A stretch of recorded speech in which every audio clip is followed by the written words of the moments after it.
ಇತಿಹಾಸದ ಪುಟದಲ್ಲಿ ಸೋತವರು ಬೇರೆ, ಸೋಲಿಸಿದವರು ಬೇರೆಯದವರಲ್ಲ. ನಾವು ಇತಿಹಾಸದ ಪುಟದಲ್ಲಿ ಸೋತೀವಿ.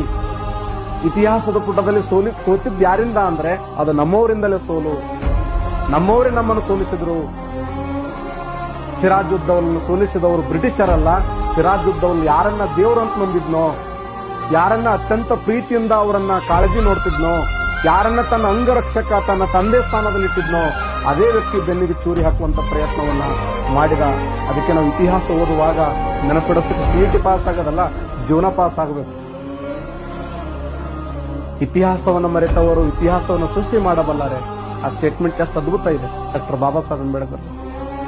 ಅದಕ್ಕೆ ಸಿರಾಜುದ್ದೌಲ ಜಗತ್ತನ್ನು ಗೆಲ್ಲಬೇಕು, ಭಾರತ ದೇಶದಲ್ಲಿ ತನ್ನದೇ ಆದ ಸಾಮ್ರಾಜ್ಯ ಕಟ್ಟಬೇಕು ಅನ್ನುವಂತ ನಿಷ್ಠೆಯಲ್ಲಿದ್ದ. ಆದರೆ ನಮ್ಮವರಿಂದಲೇ ಆತ ಕೊಲೆಯಾದ. ಪ್ಲಾಸ್ಟಿಕ್ ಅದು ಕದನವೇ ಅಲ್ಲ ಅಂತ ಹೇಳಿದವರು ಡಾಕ್ಟರ್ ಈಶ್ವರಿ ಪ್ರಸಾದ್ ಅವರು.